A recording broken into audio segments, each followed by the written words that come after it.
아니, 외국인이라고 차별하는 거예요?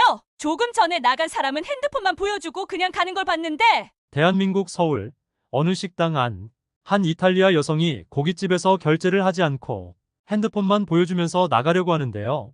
가게 주인은 깜짝 놀라서 그녀를 쳐다보고 있네요. 그녀는 계속해서 화를 내며 소리치고 있지만 가게 주인은 당황하여 어쩔 줄 몰라 하고 있습니다. 과연 무슨 일이 있었던 걸까요? 바로 알아보시죠. 울고 웃는 해외 감동 사연을 전해드리는 희노애락 TV입니다. 구독, 좋아요로 응원 부탁드립니다. 이번 사연은 해외 커뮤니티 레딧에 있는 사연을 재구성하였습니다. 자신이 겪었던 감동적이고 재미난 이야기를 영상으로 제작하기 원하시는 분들은 희노애락TV에 제보해 주시면 꼼꼼히 검토 후 영상으로 제작하도록 하겠습니다. 안녕하세요. 저는 이탈리아에서 청소년 축구 코치를 맡고 있는 소피아입니다. 저희 팀이 한국으로 훈련을 가는 걸 들었을 때 정말 놀랐어요. 이탈리아는 세리에 A를 포함한 세계 최고의 축구 리그를 가지고 있고 월드컵과 유로에서도 우승한 적이 있는 축구 강국이에요. 프로축구팀 중에서도 AC 밀란, 인터밀란, 유벤투스 같은 최고의 팀을 가지고 있지요. 그런데 한국으로 훈련을 가는 것에 대해 처음에는 이해하지 못했어요. 하지만 수석 코치님이 말씀하시길 최근에 영국 프리미어리그에서 손흥민이 활약하면서 이탈리아 리그의 점유율이 줄어들고 있다고 하더군요. 그러고 보니 몇 년 전까지만 해도 관중들이 많았는데 요즘에는 인기가 많이 줄어든 것 같아요. 코치님은 한국 같은 나라에서 배울 점이 분명히 있다고 하면서 한국으로 출장을 같이 가자고 하시더군요. 아무리 배울 점이 있어도 한국이라니. 축구하면 영국, 스페인으로 가야 하는 거 아닌가요? 그래도 수석 코치님이 가보자고 하시니 갈 수밖에 없었어요. 그래도 오랜만에 비행기를 타니 가슴이 두근두근 설레더군요. 꽤 오랜 시간 비행을 마치고 인천국제공항에 도착했어요. 그런데 공항에서 눈을 뗄 수가 없더군요. 이탈리아에 살면서 수많은 유럽 국가들을 여행해봤어요. 이탈리아 청소년 축구 대표팀의 일원으로서 여러 나라를 여행해본 적은 있지만 이번 여행은 다른 느낌이었어요.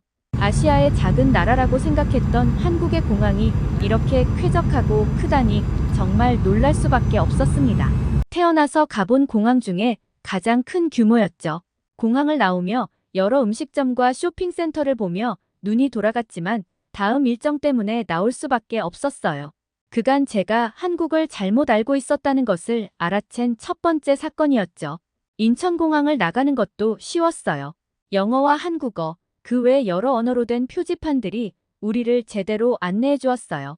옷차림이 깔끔한 직원들이 친절하게 인사하며 따뜻한 미소로 저희를 맞이했어요. 그들의 전문성과 효율성이 분명히 나타나서 저희는 어려움 없이 입국할 수 짐을 찾은 후에는 친절한 표정과 완벽한 영어 실력을 가진 키 큰 청년인 태훈 씨를 만났어요. 태훈 씨가 한국에 오신 것을 환영합니다라며 열정적으로 인사하더군요.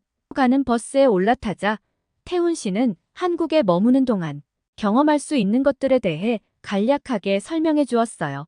그는 한국의 역사, IT와 반도체 선진 기술, 그리고 축구에 대한 사랑에 대해 이야기했어요. 인천에서 서울로 가는 여정은 매력적이었어요. 공항에서 큰 다리를 지나 바다가 지나가며 고층 빌딩 숲을 지나가는 길이었어요. 송도 국제도시라는 곳이더군요. 이탈리아 도시보다 화려한 빌딩 숲을 보며 눈이 휘둥그레졌죠. 서울 중심부로 들어오니 현대적인 풍경 속에서도 한국의 전통 유산을 볼 수 있었어요. 고대 사찰과 궁궐이 한국의 오랜 역사를 증명하듯 우아하게 서 있었죠. 도시가 눈앞에 펼쳐지는 순간 한국에 대한 편견이 눈 녹듯 사라지기 시작했어요. 옛것과 새것, 전통과 현대가 조화를 이루는 모습이 매력적이었죠. 이 여행이 단순히 축구 훈련이 아니라 새로운 발견의 여정이 될 것 같다는 느낌이 들었어요. 그날 밤 호텔 침대에서 잠에 들면서 서울의 소리가 들리는 것을 느낄 때 감사한 마음이 들었어요. 집에서 수천 킬로미터 떨어진 이곳에서도 친숙함과 환영받는 느낌이 들었어요. 한국 사람들의 활기차고 따뜻한 마음이 저와 이야기를 나눌 준비가 되어 있었고 저는 그들의 이야기를 듣고 싶었어요. 아침 일찍 햇살이 서울의 스카이라인을 황금색과 갈색으로 물들일 때 우리 팀은 호텔 로비에서 모였어요. 그날은 공식 훈련이 시작되는 첫날이라 설렘으로 가득 찼어요. 하지만 축구장으로 가기 전에 태훈 씨가 준비한 또 다른 일정이 있었어요. 그건 바로 세계적으로 인정받은 서울의 교통 시스템을 체험하는 거였어요. 우리는 호텔에서 조금만 걸어가면 나오는 지하철역으로 향했어요. 지하철역에 도착하니 사람들이 줄을 서서 차례를 기다리고 있었어요. 디지털 스크린에는 실시간으로 업데이트되는 정보가 깜빡이고 부드러운 멜로디가 흘러나오며 열차의 도착과 출발을 알렸어요. 이탈리아에서는 이런 게 없었어요. 태훈 씨는 우리 모두에게 티머니 교통카드를 하나씩 주면서 이 카드로 서울 어디든 갈 수 있다고 말했어요. 지하철뿐만 아니라 버스, 택시, 심지어 편의점에서도 사용할 수 있다니요. 그는 윙크하며 말했지만 저는 그 편리함에 놀랐어요. 이탈리아에서는 교통수단마다 별도의 카드와 티켓을 가지고 다녔는데 여기서는 한 장의 카드로 모든 것이 가능하더군요. 지하철에 탑승하자마자 저는 지하철의 청결함과 효율성에 감탄했어요. 이렇게 지하철 타기는 시작일 뿐이었어요. 후에 며칠 동안에는 서울의 놀라운 교통수단을 모두 체험했어요. 복잡한 미로 같은 거리를 누비는 친환경 버스부터 서울과 다른 도시를 연결하는 고속열차까지 한국의 발전을 체험할 수 있었어요. 지하철에서 버스로 환승까지 할 수 있다니 이럴 수 있는 거죠? 정말이지 감탄의 연속이었어요. 그 다음 날 서울에서의 첫 공식 훈련 날이 다가오자 기대감으로 가득 찼어요. 한국의 훈련 방식에 대한 이야기는 많이 들었지만 이렇게 놀라운 첫날을 맞이할 줄 몰랐죠. 우리가 도착한 곳은 서울 외곽의 거대한 서울 축구 아카데미였어요. 버스가 아카데미로 향하는 가로수 길을 따라가며 녹색으로 둘러싸인 아름다운 경치가 나타났어요. 아카데미 건물은 현대적이면서도 세련된 디자인으로 눈에 띄었고 그 주변은 넓은 잔디밭과 훈련장으로 둘러싸여 있었어요. 내려서 조금 걸어가자 저희를 환영하는 직원들이 다가왔어요.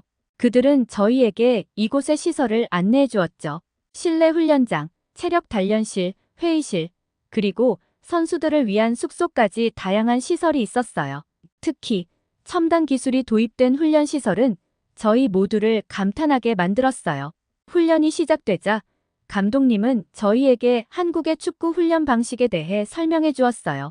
그는 여기서는 기술과 체력뿐만 아니라 스마트한 플레이와 전략적인 사고도 중요하게 생각한다고 말하며 그의 말에는 자신감과 자부심이 느껴졌어요. 그 후의 훈련은 엄청난 집중력을 요구했지만 동시에 그것은 새로운 경험과 배움의 시간이었어요. 저희는 한국의 축구 문화와 훈련 방식을 이해하고 그것을 통해 더 나은 선수가 되기 위해 노력했어요. 훈련이 끝난 후 저는 샤워를 하고 훈련복을 갈아입은 다음 감독님과 함께 저녁 식사를 하러 갔어요. 식사는 한국의 전통 음식인 비빔밥과 잡채가 주로 제공되었어요. 저희는 한국의 맛있는 음식을 즐기며 하루를 마무리했어요. 이런 방식으로 저의 한국 생활은 시작되었어요. 매일이 새로운 도전과 배움의 기회로 가득 찼지만 그것은 저에게 즐거움을 주었어요. 한국에서의 생활을 통해 저는 더 나은 축구 선수가 되기 위한 새로운 방법을 배우고 그 과정에서 새로운 문화와 사람들을 만나는 기회를 얻었어요. 이 모든 경험은 저에게 소중한 추억이 되었고 저의 축구 인생에 큰 변화를 가져다 주었어요. 어마어마한 터치 스크린이 벽에 가득했어요. 그리고 AI가 우리가 묻는 모든 걸 대답해 주더군요. 축구 전략의 미세한 차이를 기술을 통해 몰입해서 볼 수 있었어요. 이런 게 가능하다니 역시 한국은 IT의 강국이었어요. 하루가 끝나가는 시간, 우리 팀원들은 아카데미 계단에 앉아서 일몰을 바라봤어요. 많은 것들을 받아들이다 보니 저는 머릿속이 혼란스러웠어요. 저도 여태까지 많은 시설에서 훈련을 받아봤지만 서울의 전통과 미래, 기술을 완벽하게 결합한 접근 방식은 독보적이었어요. 갑자기 박 코치가 발표를 했어요. 오늘은 훈련을 쉬고 대신에 서울을 한번 둘러보자고 하시더군요. 팀원들은 모두 환호했어요. 축구를 위해 여기에 왔지만 한국을 여행하는 것도 정말 즐거웠어요. 첫 번째 방문지는 상징적인 경복궁이었어요.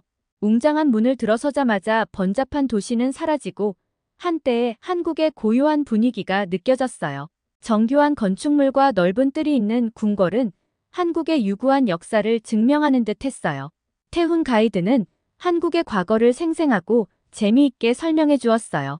역사에서 현대로 넘어와서 저희는 강남 신사동을 방문했어요. 강남의 거리는 에너지로 넘쳤어요. 신사동 가로수길에는 예쁜 불빛들로 상가들을 꾸며 두었더군요.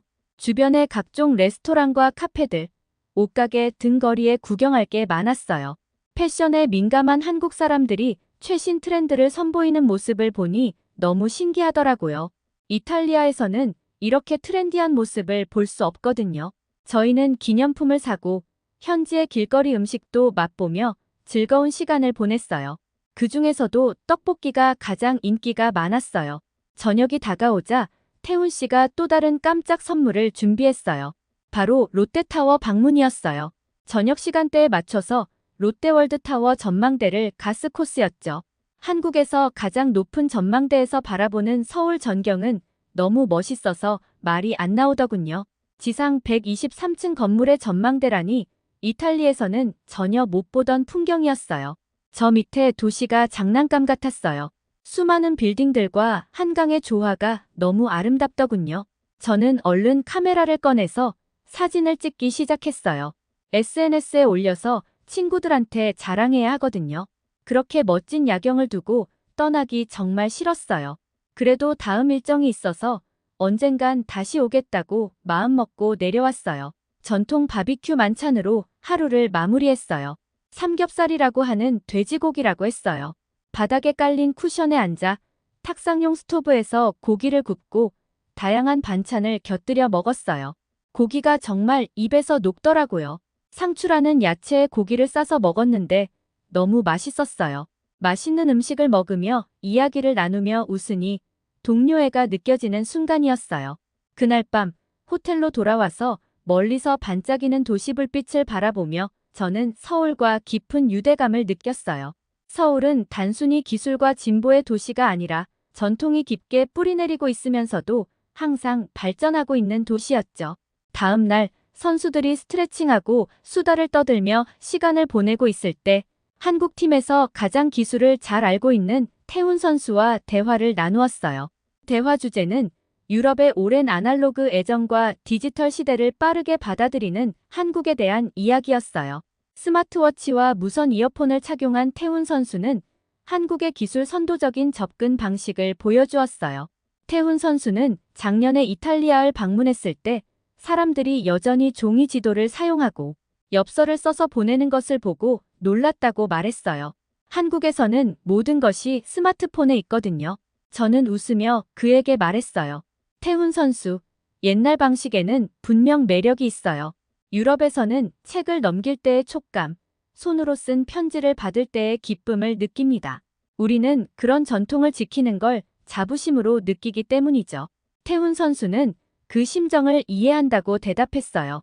한국에도 우리만의 전통이 있어요. 하지만 우리는 기술을 일상생활에 통합함으로써 얻을 수 있는 이점도 확인했습니다. 더 효율적이고 연결성이 높아졌죠. 대화는 디지털과 아날로그 격차의 더 넓은 의미로 옮겨갔습니다. 유럽에서는 특정 분야에서 기술 도입이 더디게 진행되면서 단점도 있었습니다. 디지털화에 실패한 기업은 글로벌 규모로 경쟁하기 어려웠습니다. 반면 아날로그에 대한 강조는 대량 생산되지 않는 독특한 매력으로 번창한 맞춤형 장인 정신과 장인 제품 같은 특정 산업을 보존했습니다. 그러나 저희는 서로를 이해하고 배우면서 문제의 핵심을 깨달았어요. 디지털과 아날로그 중 하나를 선택하는 것이 아니라 적절한 균형을 찾는 것이 중요하다는 거였어요. 기술이 효율성과 혁신을 제공하는 반면 아날로그는 깊이와 인간적인 감성을 제공하니까요. 둘 다 조화롭게 함께해야 하는 거죠. 그날 저녁, 그날의 일기를 쓰면서 그날의 대화를 떠올렸습니다. 빠르게 발전하는 세상에서 과거를 소중히 여기면서 과감하게 미래로 나아가는 우리만의 균형을 찾는 것이 중요했습니다. 훈련이 끝날 무렵 해가 절정에 달해 북적이는 서울 거리에 따스한 햇살이 비치고 있었습니다. 몸은 지쳤지만 마음은 활기찼습니다. 하지만 우리는 격렬한 운동으로 인해 배가 고팠습니다. 분비는 거리를 지나며 공기를 가득 채우는 고소한 냄새 때문에 오감을 자극했습니다. 서울은 미식가들의 천국이었고 거리마다 수많은 음식점이 줄지어 있었습니다. 지글지글지글거리는 바비큐 전문점부터 아늑한 국수집까지 선택의 폭이 넓었습니다. 하지만 설렘도 있었지만 불안하기도 했습니다. 한국어 실력은 초보 수준이었기 때문에 낯선 메뉴 중에서 선택한다는 게 불안했거든요. 그러나 태훈 선수는 제 곁에 있었고 그는 음식점의 메뉴를 하나하나 친절하게 설명해 주었습니다. 불고기는 소고기를 얇게 썰어 양념에 재워놓고 구운 것이고 비빔밥은 여러 가지 야채와 고기, 계란을 한 그릇에 밥에 섞어 먹는 거예요. 그리고 김치찌개는 한국의 대표적인 국물 요리로 매콤하고 시원한 맛이 특징이죠. 그의 설명을 들으니 한국 음식에 대해 더욱 흥미를 느꼈습니다. 결국 저희는 몇 개의 음식점을 돌아다니며 다양한 한국 음식을 맛보기로 했습니다. 불고기, 비빔밥, 김치찌개, 그리고 한국의 유명한 고기 요리인 삼겹살까지. 각 요리의 맛은 다양했지만 모두 풍부한 맛과 향이 인상적이었습니다. 특히 다시 먹은 삼겹살은 고기의 육즙이 입 안 가득 차서 매우 만족스러웠습니다. 마른 소고기를 달달하게 양념한 뒤 굽는 불고기, 매력적인 발효 배추인 김치, 그리고 매콤한 고추장과 야채, 고기가 어우러진 비빔밥을 내 앞에 놓고 주었어요. 그 순간 맛의 세계에서 춤을 춰볼 차례였죠. 불고기는 부드럽고 감칠맛 나는 맛이었고 김치는 적절히 매콤했던 것 같아요. 식사가 끝난 후 저는 태훈 선수에게 감사의 말을 전했습니다. 그는 저에게 웃으며 대답했습니다. 저도 오늘 하루 너무 즐거웠어요. 다음에 또 한국 음식을 맛보러 오세요. 그의 따뜻한 말에 저는 더욱 행복을 느꼈습니다. 그러나 놀라움은 그것으로 끝나지 않았어요. 태훈 씨는 제가 떠날 준비를 할 때 주머니에서 핸드폰을 꺼냈어요. 그리고 몇 번의 터치를 하며 휴대폰으로 계산을 완료했어요. 삼성페이라는 기술이라고 하더군요. 한국 레스토랑에서의 미식 여행은 맛뿐만 아니라 최첨단 IT 기술로 결제까지 하며 저에게 깊은 인상을 남겼어요. 특히 삼성페이와 같은 기술이 한국인의 일상생활에 얼마나 깊이 자리 잡고 있는지 몸소 느낄 수 있었어요. 마치 도시 전체가 보이지 않는 디지털 결제 네트워크로 운영되고 있는 것 같았어요. 지하철역에는 디지털 지갑을 사용하는 사람들을 위한 전용 게이트가 있었고 번화한 시장에는 삼성페이 로고가 자랑스럽게 표시된 간판이 있었습니다. 심지어 가장 작은 노점상에서도 디지털 결제를 받을 수 있었어요. 이 기술이 과거와 현재의 격차를 해소하는 방식에 저는 매료되었어요. 수백 년의 역사를 간직한 고궁들이 그대로 서 있었고 그 안을 걷는 사람들은 최신 디지털 기술을 이용하고 있었어요. 이것은 과거를 존중하면서도 미래를 받아들이는 한국의 능력을 보여주는 조화로움이었어요. 비록 이탈리아에서도 삼성페이를 사용할 수 있지만 대부분은 아직 사용하지 않아요. 여전히 문을 잠그기 위해 열쇠를 돌리는 것이 편하다고 생각하는 사람들이 많아요. 신용카드보다는 여전히 현금 거래를 선호하는 사람들도 많습니다. 이탈리아에서는 보안에 대한 우려와 변화에 대한 거부감으로 인해 디지털 결제에 대해 아직도 조심스러운 상황이죠. 하지만 서울에서 보았던 삼성페이는 단순한 결제 도구가 아니라 IT 기술에 대한 한국인의 끊임없는 신뢰를 보여주는 증거였습니다. 디지털 지갑의 보안 기능은 최고 수준이었고 아무리 작은 금액의 거래라도 보호되었습니다. 현금이나 카드 없이도 휴대폰 한 번으로 거래가 가능한 세상이 너무 좋았어요. 시간이 끝나갈 무렵 저는 배운 것들과 얻은 경험을 회상하였습니다. 축구뿐만 아니라 한국 문화 그 자체를 이해할 수 있었어 더 감사했어요. 최첨단 IT 기술과 전통이 조화를 이루고 있고 한국 사람들은 너무나 따뜻하고 친절했죠. 우리는 다시 만날 날을 기약하며 이탈리아행 비행기에 탑승했습니다. 즐거운 추억 만들어준 한국, 고맙습니다. 한국의 진면모를 알게 된 소피아 씨의 사연 어떻게 들으셨나요? 여러분들의 구독과 좋아요는 영상을 제작하는 데 큰 힘이 됩니다. 감동적인 사연을 주변 분들과 공유하며 이야기를 나눠보세요. 지금까지 희노애락TV였습니다. 다음에 더 감동적인 사연으로 찾아오겠습니다.